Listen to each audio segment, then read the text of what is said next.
Bueno, y lo habíamos anticipado, ya están en los estudios con nosotros Ana Clara Romero, Gustavo Mena, bueno, los candidatos del Frente Provincial Despierta Chubut para las elecciones de este 26 de octubre. Bueno, ¿cómo la llevan? ¿Cómo se va trabajando de a poquito, metiéndose? Pienso además en una elección que tendrá, distintas características, nuevas, sobre todo la forma de votar, que es la boleta única de papel. Por lo menos acá en Chubut no desconocíamos esto. Sabemos que en otras provincias sí, ya se ha implementado. Creo que Salta, Santa Fe, lo viene.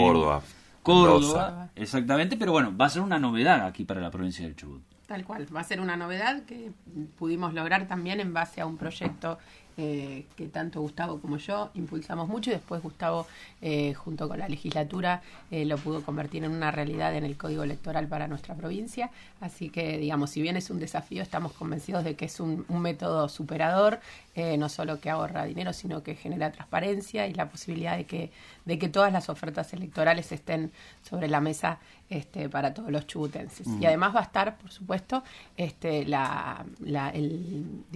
plebiscito, claro, respecto de la eliminación de los fueros. Así que, sí, es una elección, yo entiendo que es muy importante para todos los chubutenses. Sí, uno entiende, Ana Clara, que desde ese lado, esto lo explicaba además la justicia electoral, más allá de las candidaturas, y para la gente se prevé un conteo más rápido, ¿no? A partir de la boleta única de papel, los resultados van a ser más... En teoría se agiliza todo. Claro, tiene otra dinámica. Por lo menos para la gente, para que esté al tanto de eso, va a tener los datos un poquito más rápido. Va a tener los datos, ¿no?, un poco más rápido, y también el proceso puede ser mucho más dinámico, porque es tildar la opción y entregar la boleta en la urna. Así que respecto de la campaña, venimos bien, caminando mucho, buscando estar en todas las localidades de la provincia.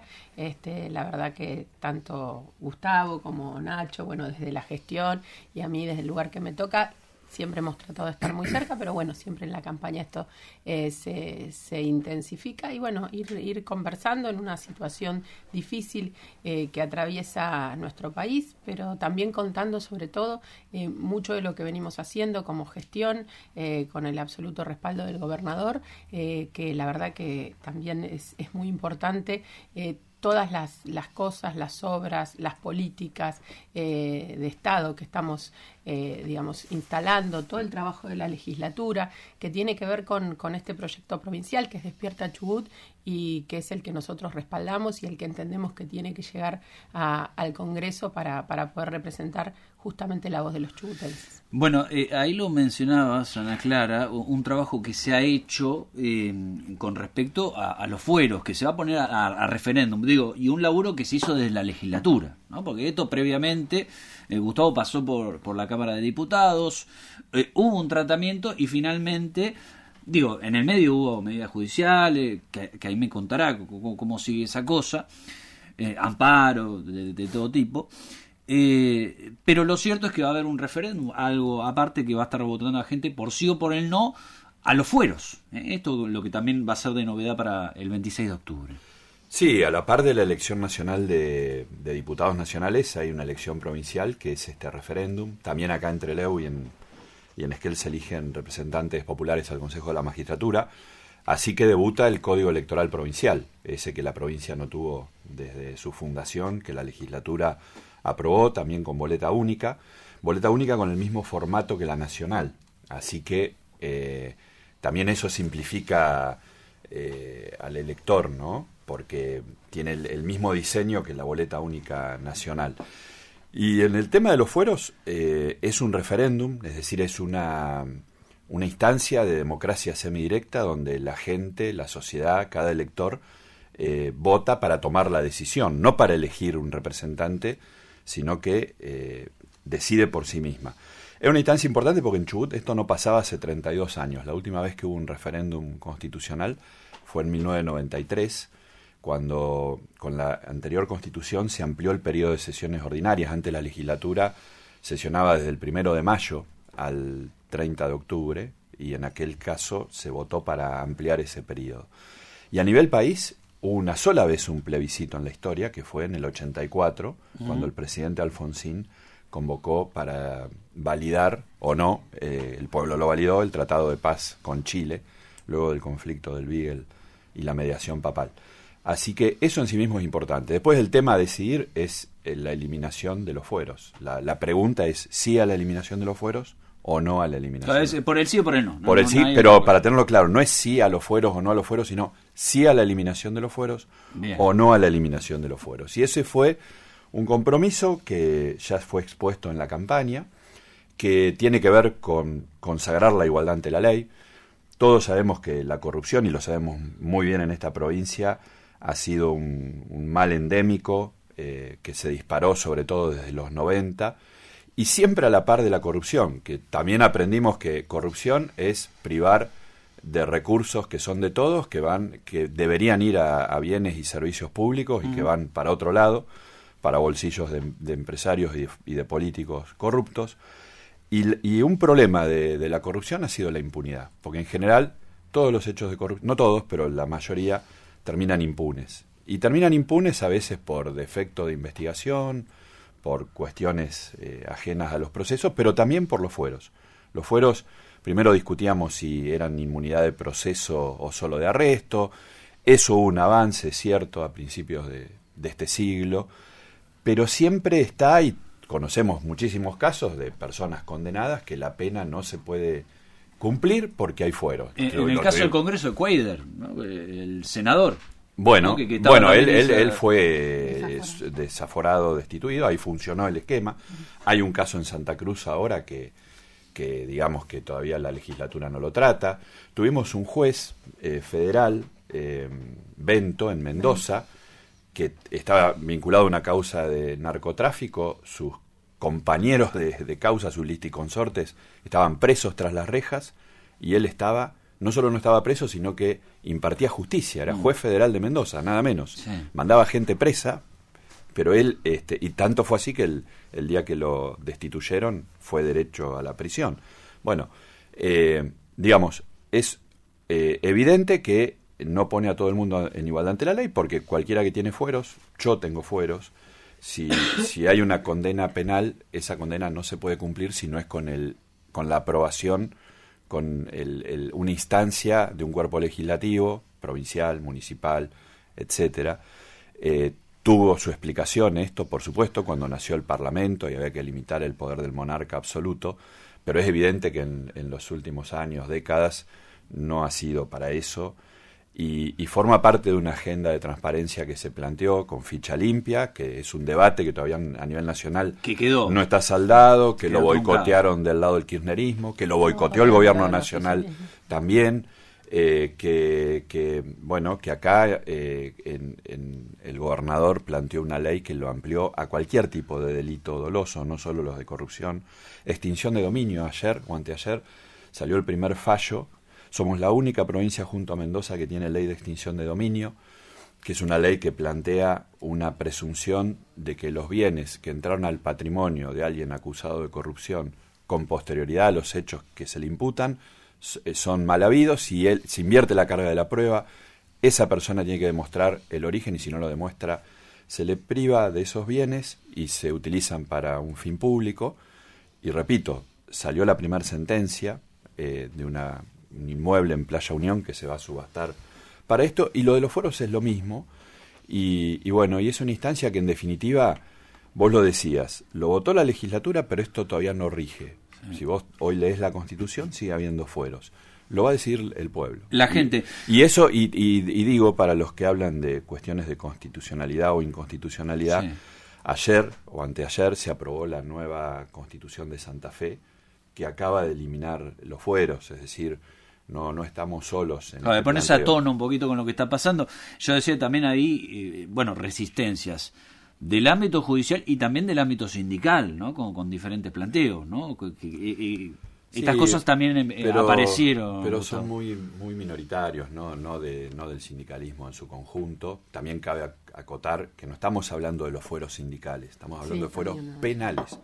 Los llamados fueros sindicales, que en realidad es la tutela sindical, que impide que se despida o sancione a un dirigente sindical sin un juicio previo de remoción de esa garantía, eso está en la ley de asociaciones sindicales, una ley nacional. No estamos hablando de eso, estamos hablando de las cuestiones penales y de la inmunidad de arresto, tampoco de la inmunidad de opinión. No, está claro. Es inmunidad de arresto. Cuando alguien está imputado de un delito, se lo juzga, se lo encuentra culpable luego de sustanciar ese proceso.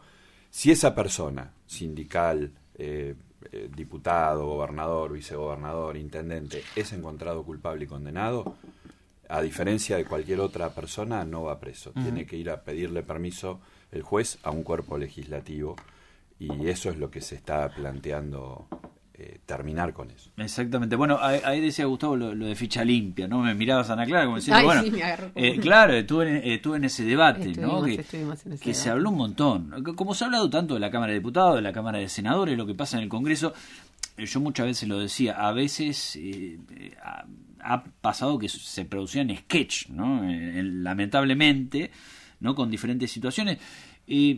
Y quedó como, bueno, el kirchnerismo después con una negociación de si Milei quería o no ficha limpia, ¿no? Bueno, en definitiva no terminó saliendo, ¿no? Esto en el Congreso. Bueno, sí, digamos, yo siempre digo que es una muestra más de cómo el oficialismo nacional termina pactando con el kirchnerismo. O sea, pasó con ficha limpia, fue muy claro, realmente es un proyecto de ley que empujamos un montón, que cuidamos un montón, y que habíamos logrado media sanción en diputados. Cuando llegó al Senado, fue claro el pacto entre unos y otros por la impunidad, nuevamente, y se cayó, no solo se cayó la sesión, sino que se cayó el proyecto completo.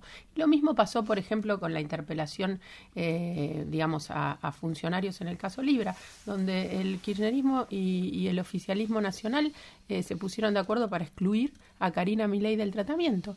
Y esto también, y está filmado, y están los videos y demás. Así que, digamos, nosotros estamos convencidos, y en las pruebas al canto, todo lo que contó Gustavo, de que somos los únicos que realmente tenemos un compromiso contra la impunidad, que seguimos impulsando tanto estas políticas a nivel local, y se ve, y después a nivel nacional, donde hemos tenido una conducta y una defensa sostenida de todos estos proyectos que en definitiva apuntan a la transparencia, apunta a que todos seamos iguales ante la ley, y apunta a dar un gesto y mostrarle realmente a la población de que esa confianza se puede reconstruir, y se puede reconstruir en base a esto, poniéndonos en iguales términos que todos, y que las balas le lleguen a todos. A ver, los funcionarios tienen que volver a tener miedo de cómo se portan, ¿no? Porque parece que ahora vale cualquier cosa, y no hay ningún temor, ningún respeto por todas estas cuestiones que muchos te dicen, no tendría que existir una ley de ficha limpia, tendría que ser natural.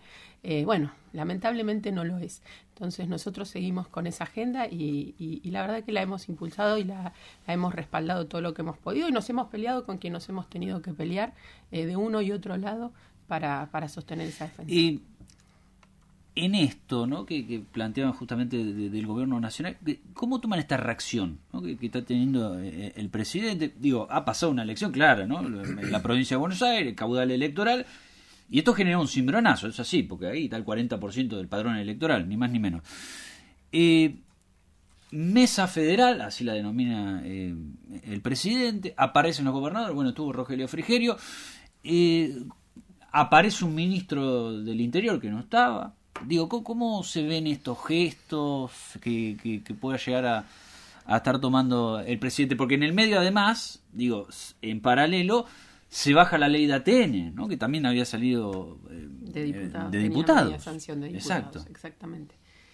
No, bueno,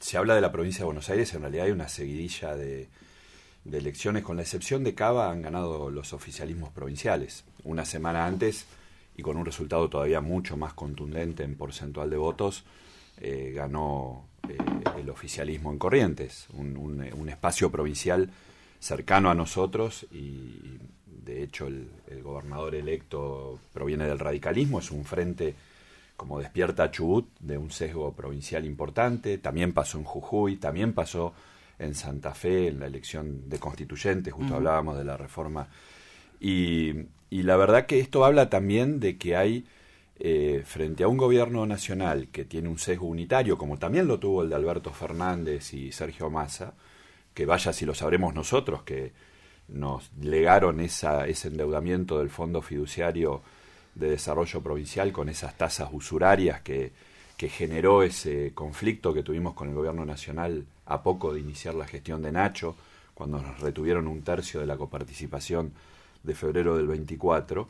Bueno, la ley de Atene, que en buena medida la pensó y la lideró también el gobernador de Chubut, era para terminar, primero con la discrecionalidad histórica de los Atenes. Los Atenes es el 1% de la masa coparticipable, según la ley de coparticipación todavía vigente, que es del año 85-86. Eso históricamente el Ministerio del Interior lo distribuyó como quiso. Provincias amigas, premios y castigos, extorsión. Pero este gobierno de Milei le agrega otro elemento, que es que no lo distribuye en su totalidad. Es decir, son recursos de las provincias que se los apropia el Estado Nacional. Por eso haber logrado la aprobación de esa ley es histórico, porque es la primera vez que se le mete mano por decisión de las provincias, cuando siempre históricamente fue el sometimiento, y ese movimiento que lo lideró Chubut, Provincias Unidas, y que finalmente logró la adhesión de todas las provincias, sin distinción partidaria. Haber logrado la aprobación de esa ley fue un hito. Por eso este veto que hoy conocemos, que ya lo habían anticipado ayer, sí, la verdad que es un retroceso enorme, es una falta de respeto al federalismo, es no leer el resultado de estas elecciones, de la de Buenos Aires, la de Corrientes, la de Santa Fe, la de Jujuy, y la verdad que es una muy mala señal si lo que se quiere es recomponer el diálogo con los gobernadores. La verdad que es una contradicción convocar a los gobernadores al diálogo y no los recibiste todavía, recibiste solamente a 3 y clavás un veto. La verdad que es un despropósito. Hablábamos hace un ratito fuera de aire, ¿no? Esta cadena nacional que también se va a venir del presidente Javier Milei, será el lunes a las 21 horas. Y para algo, digo, a veces parece, para la gente dicen, bueno, pero esto pasa todos los años. Bueno, no. Estamos sin presupuesto hace 2 años. ¿No? Bueno, el presidente va a estar presentando el presupuesto, sí, 2026. Por lo menos va a estar anunciando que va a ir el ministro Caputo. ¿Cómo ves, Ana Clara, esto de la cadena nacional, el presidente ahora presentando este presupuesto, ¿no? Con todo esto que también se ha debatido, ¿no? Con los recursos, las leyes que salen, las leyes que se vetan. Bueno, la verdad es que, digamos, me parece como buena parte de la población, digamos,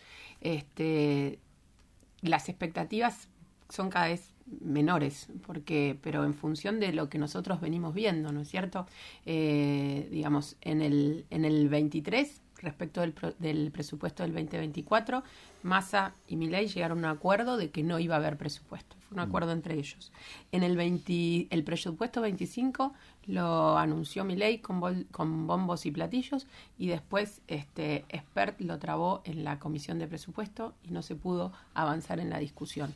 Y muchísimos de los temas que después estuvimos discutiendo todo este año tenían que ver con esa falta de presupuesto que en teoría tiene que organizar el gasto de todo el año y de todos los sectores que están bajo la órbita del gobierno nacional. Entonces, la verdad es que, digamos, estamos un poco descreídos, ¿no?, de todos estos anuncios, de los anuncios de decir, bueno, vamos a sentarnos con los gobernadores y después te veto la ley que habían trabajado justamente los gobernadores, que dicen vamos a sentarnos con los gobernadores y se sientan nada más con los que hicieron alianza electoral y el resto quedan afuera.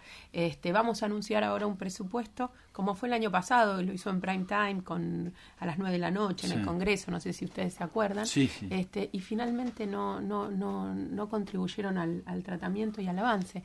Entonces, lo cierto es que nosotros, por supuesto que tenemos una responsabilidad enorme que tiene que ver con impulsar y llevar adelante el tratamiento de un presupuesto para todos los argentinos, pero bueno, estamos expectantes porque hay muchas cuestiones que han ido, digamos, que se han ido sucediendo y que han ido digamos, haciendo mella en un discurso que tenía y que la verdad que después no se ha sostenido con los hechos. Desde lo de ficha limpia y la lucha contra la casta y demás, que finalmente quedó en letra muerta, si vos ves el entorno, si vos ves a Scioli, si ves a los Menem y demás, hasta esta cuestión de decir, bueno, el equilibrio fiscal, estamos todos de acuerdo que hay que ser ordenados en las cuentas, pero la mejor manera de ser ordenados es teniendo un presupuesto que rija y que nosotros podamos entender todos los argentinos de cara a la gente cuál va a ser la distribución de los gastos, de los ingresos y cómo se van a distribuir de manera justa entre todos los gastos. Porque si vos terminas discutiendo por parcelas, digamos, el que tiene suficiente fuerza para llegar con una ley al Congreso, por ahí se puede ver beneficiado y puede tener un reconocimiento de su realidad. Y todo el resto que queda afuera, ¿qué pasa? Bueno, ahí me parece que viste en una palabra clave, por lo menos para el gobierno, y que ha quedado flotando incluso con los diputados, con los senadores, por estos mensajes que ha dado en su momento el propio Javier Milei, ¿no? Diciendo, bueno, lo que dijo para los legisladores.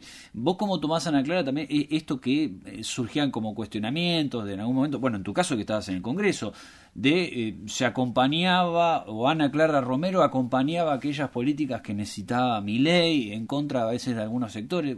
¿Cómo nosotros ves eso? Acompañamos todas las políticas que tenían que ver con darle aire y con respaldar a la provincia del Chubut. O sea, estamos todos en el mismo barco.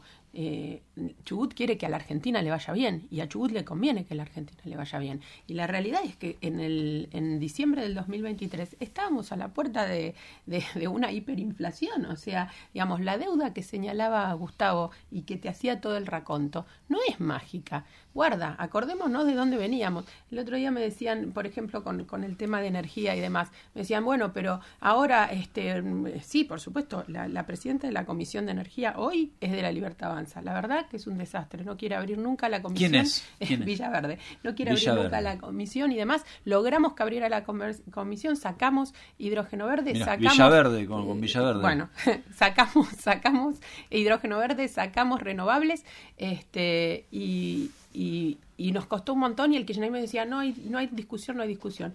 Ahora bien, cuando el presidente de la Comisión de Energía del 21 al 23 fue Igón, quien además ahora está en una probation por ser vacunado VIP, no la abrió nunca, siendo un tipo de acá y teniendo proyectos también que tenían que ver con la proyección de Chubut. Así que, digamos, nosotros somos los únicos que no quedamos atrapados en esta dicotomía en la que nos quieren meter, porque me parece que no es lo que los chubutenses necesitan. Nosotros nos tenemos que poder sentar a hablar los temas. Pasó con Ley Bases. En Ley Bases nosotros logramos trabajar e introducir la modificación del artículo 5, que era el que tenía y hacía al barril criollo. Digamos, ese era el artículo que a nosotros nos impedía que el precio de nuestro barril fuera el mismo del commodity internacional, y acá adentro resulta que se vendía mucho más barato. Y eso implicó la pérdida de miles de millones de dólares para la provincia del Chubut. Ahora, los que estaban en ese momento y aplaudían el barril criollo no decían nada que nosotros estábamos subvencionando el precio del combustible a todo el país. Y ahora se rasgan las vestiduras y hablan de un montón de cuestiones cuando había que anticiparse a todas esas cuestiones, y no tomaron en ese momento las decisiones porque respondían a un gobierno nacional que le decía no, dejen que Chubut siga pagando el costo.